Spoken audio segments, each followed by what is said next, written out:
Okay, so hello everybody and welcome to our Curia Politics UK snap analysis of the spending review. Our panel today, we've got Alex Cunningham, former MP for Stockton North, who has a wealth of legislative experience, including a number of key shadow ministerial positions. We've got Matt Warman, who's on our UK AI Advisory Board and was formerly a minister in the Department of DCMS. We have Paula Sheriff, Formula MP for Dewsbury and a former shadow mental health minister. And we've also got Andrew Stevenson, who's on our Curia Advisory Board and former Minister for Health and Secondary Care. So to kick off, very much snap analysis. What are your kind of snap reactions? What's the number one takeaway that you've all taken from the spending review today? But for me, I think a government and administration that have been accused of tinkering around the edges in their first year in office, but today was a clearer statement of intent. So really pleased with some of the measures that were announced, things like another 500,000 children eligible for free school meals. Obviously, the housing announcement was welcome and hope that will translate into affordable housing and extra money for health. So another £29 billion a year for the life of the Parliament. So yeah, some good stuff in there. Yeah, I'm very excited by the announcements today, but I have some real thoughts around the skills and how we deliver it. I mean, we've got a number of big projects here in the northeast, and the carbon capture project on Teesside, for example, that needs skills. The new Sizewell C, that will need skills. The housing market will need skills, and unfortunately I don't think that we're in a good position as a country as far as skills are concerned, and so we're going to need a lot more cooperation between employers, government, local authorities and colleges if we're actually going to deliver the workforce of the future, but also that opportunity for older people, not as old as me, mind you, to convert their skills in order to work in these to take these new opportunities. So I would say, despite having obviously been a minister in the last government, there's a lot today to welcome. My new role now as a NHS Trust Chair.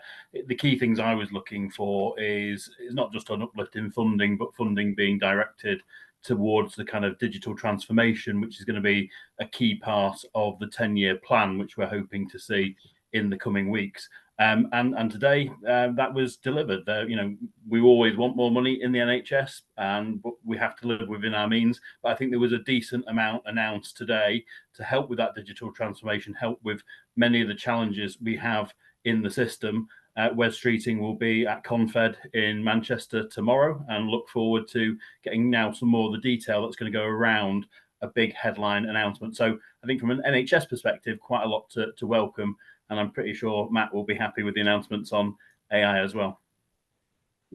Yeah, that's absolutely right. And Andrew is right, I think, to welcome a whole host of these announcements. I think the challenge is with all of this, and again, it's not a party political point, it is simply, if these are welcome spending commitments, how does any government pay for them? And that is something that will be set out in the budget. We've got plenty of things to welcome here, because it's easy to welcome spending on the NHS, on AI, on housing, on a whole host of issues that matter up and down the country. But this is only one part of the coin, and I think we've got to sort of take it in that context. But even as I think across this panel, so two Labour, two Conservative, there's a lot to look at in the spending review and say there is plenty to welcome, but that is not the whole story. And we call these fiscal events, but ultimately they are really, in many ways, primarily political events. And so in the areas that some of you mentioned, the NHS and housing, the government set out pretty hard targets for itself. And take housing, Politics UK and Curia, we commissioned some polling with Opinion, and 67% of Brits, according to our polling, don't have confidence that Labour will meet its housing targets. Take that 39 billion cash injection into housing. Do we think that's a step to get them towards that goal? Absolutely. I mean, it's undoubtedly a step, and I understand why the public are cynical. I think 1.5 million houses in throughout, you know, the time of the tenure of this parliament is certainly ambitious. I think we need to remember it isn't Labour, it isn't the government that are going to actually physically build the houses. So that 39 billion will hopefully facilitate, you know, the landowners and the builders. But I do share Alex's concerns about the skills. You know, do we have enough brickies? Do we have enough tradespeople to actually deliver on these? And you know, to also concur with Andrew and Matt, it's easy, isn't it? You know, to stand up and say we're going to give this, we're going to give that, but actually the delivery is the crux of it, and that's what governments rightly get judged on. Yeah. And if I can ask you, Andrew, waiting lists are the kind of equivalent target that government tries to hold itself to. How do you assess today's measures on that front? So waiting lists in the NHS, you know, is going to be one of the things that the government will be measured on. It's one of the things that people criticised the last government for. You know, we've seen some ups and downs, but generally downwards trajectory. So, you know, things are delivering. Waiting lists are starting to come down, particularly the really long waits are starting to come down. I think the challenge for the system is we have a lot of system change. We have the abolition of NHS England. We now have the integrated care boards being asked to make 50% savings. So there's a lot of system change. That system change in itself will cost quite a lot of money, and there'll be quite a lot of redundancies. And there was nothing today, there was no detail today about kind of like money going towards that immediate system change and kind of redundancy costs and various other things. And therefore, there's a very real risk that unless the Treasury in the detail are saying that they're willing to be quite flexible on those things and support the providers, you could see actually money being diverted away from patient care in order to deal with some of the system transformations. That's a very real risk. I don't disagree with the reform. You know, I think actually the abolition of NHS England is the right thing to do. So I welcome the direction of travel. It's just in the implementation there are risks. So, and we've got to keep focused on patients. We've got to keep focused on bringing waiting lists down. But as ever, the devil is in the detail. So, as I say, we're hearing more from Wes tomorrow, and then in the coming weeks, we're all very keen for the 10-year plan to be published sometime before, ideally, summer recess, which I think is about the 24th of next month. So we're just keen to get that certainty in the system as to how we can get on and continue delivering for patients. And Alex, I'd like to ask you about skills. That skills underpin so many different areas that the government's trying to make changes. What would you like to see in the next few months going forward on that front? Well, I think it's about the cooperation I mentioned earlier, the cooperation between employers, colleges, local authorities and others in order to ensure that young people have the placements they need alongside skilled men and women to learn on the job. And I'd love to see a situation where, you know, employers really got out there and said, right, we recognise that all this new work is coming our way. We have a real opportunity here to develop young people and, as I said earlier, older people as well to do the new role. So I want to see more and more cooperation, but I also want young people to be better informed about the opportunities that are there. When you think in terms of you know, professional jobs, lawyers may be making 40,000 a year relatively early in their careers, but a bricklayer can make a lot more than that if they choose to go that way. And we need, you know, young people to understand that there's different roles in the world for them, and we hope to see them trained to do them. And on the topic of things that unleash productivity across sectors, AI, that 2 billion cash injection into AI, what's your reaction to that, Matt? So again, I think it's hugely welcome. The two challenges around activity that have been laid today are part of how do you turn that £2 billion or the other investments that have been announced previously into AI into meaningful productivity benefits.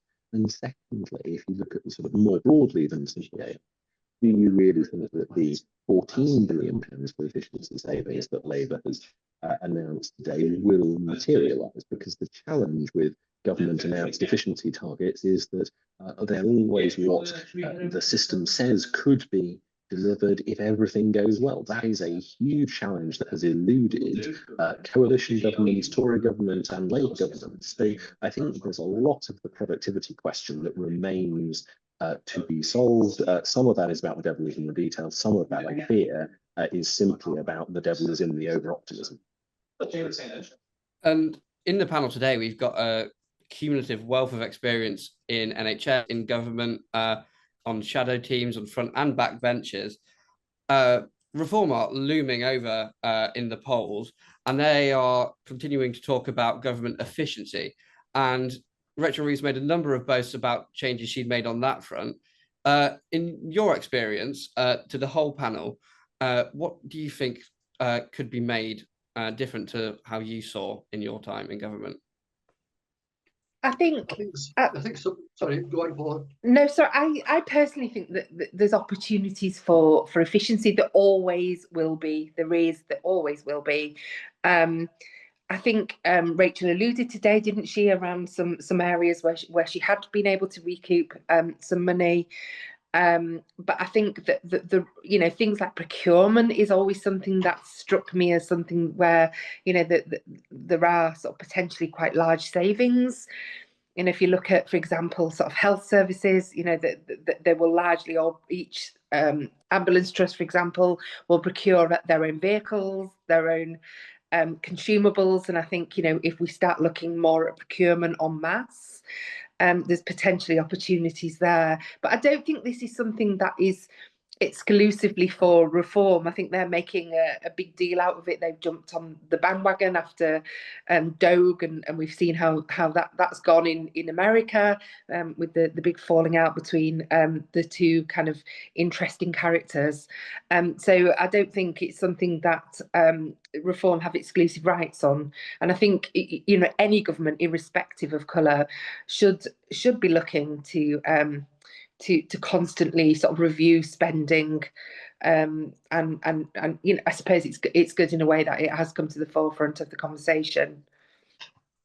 One of the good things that was mentioned today was the use of the app within the National Health Service. Now, we've all had hospital appointments, some more than others, Paula. But I think it's important that we understand that all this paperwork and things in the system at the moment, that you can have 3, 4, 5 letters concerning one appointment or one diagnosis, and that's simply not good enough. It's not efficient. Whereas the app will actually provide some additional efficiencies within that particular area. But across the piece, I mean, we look at Sizewell C, the announcement around that. We need the government to ensure that they're getting real value for money for the investment they're putting in there, and yet nobody can tell us how efficient it's going to be, how much it's actually going to cost. And so we need to concentrate people on thinking about those things rather than getting tied up in some of the bureaucracy that everybody likes to bash. I think, can I just say, I think the point that Alex makes about the NHS app is a really good one. I use the NHS app a lot and it is really helpful, but I think we have to also be really careful that we don't leave people behind. For example, people for whom English isn't their first language, people who might be illiterate, or perhaps even the elderly, some of whom might not be sort of tech savvy. So it's important that along with introducing the technology, that we consider those who perhaps wouldn't benefit from it. Yeah, I agree with that. And the one thing I would add out of what's been said today, and probably agree with Matt on a kind of over-optimism bias in a way. Every government, it's very easy to say you're going to deliver, particularly infrastructure projects, quicker and more streamlined and everything else. It's very easy to say, and it's very easy for Reform to say that should happen. It is much harder to actually deliver that. So, Rachel Reeves, again, today talked about Northern Powers Rail. I'm sure we all remember George Osborne and successive chancellors talking about Northern Powers Rail. It still has an awful lot of development work that needs to go on with these major infrastructure projects before you can actually get shovels in the ground. So I believe in a few weeks' time, we've got more, the government's going to say more on infrastructure. That will really be interesting because, again, some of the problems on HS2, spending hundreds of millions of pounds on back bridges and various other things, actually, unless you change some of the underpinning kind of regulations and the way these things are permitted, you're gonna have all these challenges again, and you're gonna have years of delay, thousands, tens of thousands of pages of environmental studies and everything else before you can actually move forward. And if the government want to get the economy growing and want to use today's welcome announcement of more investment in capital projects as a way of boosting growth in the economy, it's really about delivery, and that is a challenge for whoever is in power. Agreed. That's most certainly the case. And I was looking at the BBC website, and you were talking there, Andrew, about the time to take decisions and long lead times and things of that nature. Ed Miliband was the Environment Minister who started off the whole thing towards Sizewell C, and we since had 14 years of Conservative government, followed by a year of Labour government, and only now are we actually getting a decision. So, you know, we need faster decisions, and I'm sure industry out there will agree with that. And I think that was one of the cornerstones of Keir Starmer's government, wasn't it, to speed up some of these processes in terms of planning and in terms of some of that red tape. So it'll be interesting to see whether that actually happens or not. Because, I mean, look at other countries, you know, and look at some of their technology and how quick things get developed, you know, compared to here.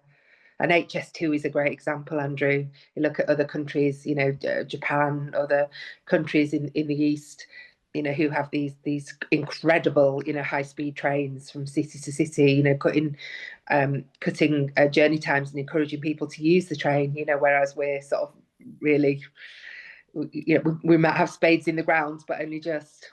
Yeah, and HS2 was, of course, a programme which was created by the last Labour government in 2009, and it's been years and years. We're now at peak construction of phase 1, but it's taken far longer than anyone expected. Yeah, I think Matt's wanting to come. Yeah, no, I think it's right to say that the HS2 project is a really good example of something that ultimately is on the government. It's all well and good blaming HS2 for building back tunnels or whatever. They didn't do that for fun. They did that because that was a judgment of what the legislation required. So it is on the government to adjust the legislation in a way that has the consent and has the ability to deliver the changes in timescale that they want to deliver. And actually, I think there's cross-party support in lots of ways for doing that. That's a really good thing. I think the thing I would take from the Doge project in America is Elon Musk came out saying he was going to save $2 trillion off the budget. It then became $1 trillion. He is now left, and it's significantly less than that. The thing that worries me is that it's an easy thing to say there is huge amounts of waste in government, and if only we could cut out all the waste, then we would be able to deliver everything that everyone wants. The reality for me is actually that it's twofold. You have got lots of waste that you could cut. You have got some decisions you could make about how you change the rules on which those decisions are made. But there is a separate conversation to be had that is, are these actually things that we think the public sector should be funding? Is there a way of either investing in different tools to make it easier and cheaper to do this stuff, or are there things where we should be saying, actually, this is not something that government should be doing, and we have ended up in a situation where we need a slightly more wholesale reconsideration of what that looks like? And those two things are big, hard nettles to grasp. And I think there is some evidence, and welcome evidence, of Rachel Reeves doing that today. But this is by no means job done. And if I was running, as Andrew is, an NHS trust or HS2 or whatever those big projects might be, I think I would be looking at this and thinking, okay, the proof of the pudding is in the eating. How do I make those efficiency savings unless you allow me to do things fundamentally different? And Matt, it is London Tech Week this week, and as a result, I'd like to ask you, you know, we're seeing that AI and tech industry is as diverse as it is exciting, but what was there absent from today that you would have liked to see and that the industry would have liked to have seen? Well, I think it's not that there is a single thing that is absent. It's that if you look at the announcements around AI in particular, the action plan that was started under the Conservatives, delivered under Labour, a good document, a good set of recommendations. It is good that Keir Starmer made a series of announcements at the beginning of this week. It is good to see Number 10 putting its authority behind it. all of this stuff comes back to, we've got to keep day in, day out fighting for delivery of things that are difficult. This is about saying we've promised, just as it is with housing, we've promised to deliver certain numbers, we promised to deliver certain levels of skills, that sort of thing. That doesn't happen simply by Number 10 making the announcement, even though that's welcome. It's about saying, here is the detail, here is the day-to-day endless pressure that will make the change that is required. Because the risk, I think, even on really welcome announcements on skills in AI that were made at the beginning of this week, the risk is that it is announced, not delivered. And that's the challenge that I think everyone worries about, whether it's in technology or whether it's in any other part of the economy. And the panel here today represented in their former parliamentary seats a wide geographical span of the UK. And we've raised a few infrastructure projects in the regions that have received investment today and in recent weeks. In terms of devolution and the wide geographical span of the UK, is today addressing the economic needs of the whole country? The most important thing for me is to ensure that the big projects that have been announced actually affect the whole country. We have a local company, large company called Darkem. They've been involved with Sizewell B and others in the past, and you know, they're equipped to take part, you know, in providing materials and things for some of the projects. So it's important that, you know, that supply chain is a national supply chain, and it's not a southeast or southwest or a northwest thing. It's got to be a national supply chain, you know, utilizing the tremendous skills and abilities of companies and organizations and people across the whole country. That's the only way that we'll actually drive, you know, the benefits that the government have talked about today, and that huge investment in, you know, in housing and energy and everything else. As a former Northwest MP, I would exactly concur with that. I think the nuclear announcement for the Northwest is brilliant news, because even though obviously the reactor's nowhere near us, the nuclear supply chain, Northwest of England, particularly look at places like Cumbria, the number of companies we have in the nuclear supply chain, that's a real big boost for Northwest manufacturing. You know, the government recommitting to nuclear being an important part of the energy mix going forward for the nation. So, you know, that's something that will be welcomed very much in the Northwest. I think all four of us present today were MPs quite far north of the Watford Gap. So I think it is refreshing to see more infrastructure projects announced in the north. I think that we're conscious that there was a massive funding gap between the south and, or particularly London and the north. So I think it is good to redress some of that that difference. It will be interesting. I think it takes us back to the skills argument and how we ensure, because without the people to physically build the houses and build the roads and all of the other tradesmen and women that we need, delivery certainly won't be on time, if at all. If I can ask some questions that have popped up in our question and answer box. How do we expect all the different arms of government and local government, some of whom have had considerable funding injections, will they be able to keep pace? Are they ready for that, to kind of deploy that capital at the rate that we'd like to see it deployed? So, I mean, sorry, Alex, you go. No, I'm concerned about the housing and how that's actually going to operate.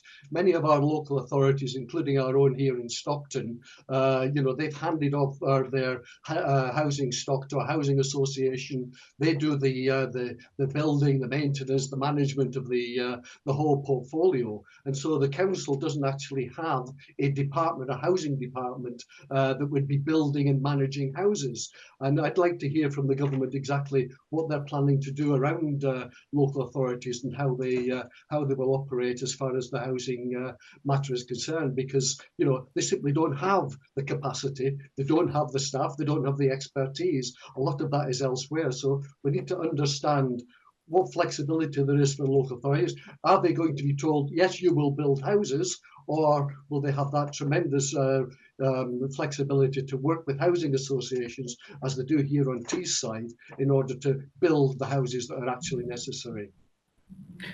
I would agree with that, and I think one of the real pressure points is going to come in the capacity of local government, and even at a level where we have mayoral combined authorities, there's going to be some real challenges there. It's quite clear from what we've read in the press that it seems Angela Rayner has won the argument on housing and got several £billion more than people were expecting for housing. But at the same time, if you look at the settlement for the department and therefore potentially the settlement for local councils, it's not particularly good, and it's premised on their spending power over the next few years is premised on them increasing council tax by probably the maximum level 5% a year on year for the next 3-4 years. Now that's a worry because, you know, from delivery of housing problems to improving public health, etc., there's a whole range of things where we need that capacity in local government as well as other sectors. So, you know, we'll have to see how that plays out, but it is a concern that in order to put the big cash injections into defence, NHS and other key priorities in housing, other areas have had to take a bit of a hit. Yeah. And on, oh, Matt, would you like to? Yeah, say no, something? I was just saying, I think it's right to say that you've got some pretty hefty cuts to departmental spending overall, even though some bits, whether it's the police, whether it's housing, whether it's the NHS, are very, very much protected. So I do think with a lot of these areas, even where you've got, I think, really welcome policy shifts of transport moving to a much more local level of control, for instance, all of these things sort of difficult balances. You might have sort of good policy decisions, I think, that are then balanced with having somewhat fundamentally less money with which to do it. And as Andrew says, a lot of that is a gap where the expectation is that it will be plugged by tax rises in other areas. And I don't envy the Chancellor, and it's not particularly a criticism, but I think these are very difficult balancing acts. And the public will notice it in a whole range of different ways that are not immediately obvious to them today, but are, I think, potentially political bear traps that might come back to bite people. And on the topic of bear traps, the government has said they're not going to be increasing borrowing, but with all this spending plus things like the Child Poverty Task Force coming down the line, it's looking like there's a fair chance of a overall tax increase in autumn. What does the panel assess the likelihood of that is, and what taxes do you think the government will be turning to? Nobody wants to raise taxes, do they? No, I mean, one of the things I'd love to see, particularly if the money could go straight back into the sector, I'd like to see some form of tourist tax in this country. I just spent 5 days in Rome, and you know, they charged me €15 a day just for the pleasure of walking the streets of Rome. And I think of the millions of people who actually come into our country as tourists. They're used to paying tourist tax elsewhere, and maybe they could do a bit of it here. So, but I'd like to see that money go back into the cultural sector and you know, all the things that the tourists come to see. But I don't know where I would put up taxes. I'm glad I'm not in Rachel Reeves' team. I mean, the government have essentially put themselves in a bit of a straitjacket, haven't they, because of the manifesto pledge that they made. So whether they do something similar to the raising national insurance for employers again, I'm not suggesting that they'd necessarily increase that element again, but whether they try and sort of exploit a loophole, which doesn't mean increasing VAT, NI or income tax on working people, it remains to be seen. And just one final question as we're coming to the end of our time. If you can go through the panel one by one, and in a sentence or two, how do you assess today is in terms of the government's growth missions? In terms of what, sorry? The government's growth missions. So, well, I'm happy to start. I would say, you know, the devil is in the detail. We've all got the kind of the blue book now, or in PDF version anyway, and you know, we're rapidly reading through the detail. Time will tell. Infrastructure, I genuinely believe, can help with the productivity of the country. You know, it's the right thing to do, but again, it comes down to how quickly projects can be delivered to make a meaningful difference to the growth trajectory of the country in the short to medium term.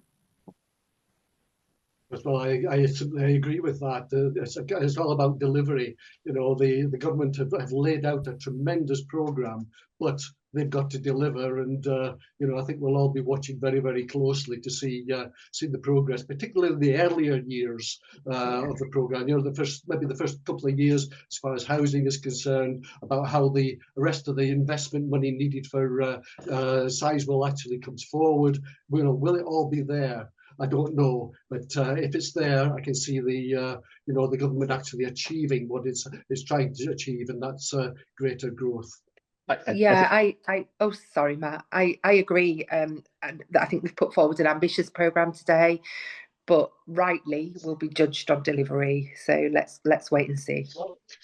So for me, I think there are two questions. The first is, how much is this deliverable? As Paula says, that's absolutely the right question to ask. It's very easy to say, I will deliver this new hospital in a certain number of years, and it takes longer. The public don't take very kindly to that. But bigger than that, it's about how much does the public thank you for this, full stop. From a political point of view, I was very conscious that Boris Johnson's Levelling Up programme, where it was delivered, the public didn't say thank you and now we'll vote for you again. They said thank you and now we want to see what party is going to come forward with plans for the future. So on a practical level, it's hard to do what the Chancellor has set out, and on a political level, it's hard to get rewarded for it. So this is one half of the coin from a budget point of view. That's where the tax rises might come.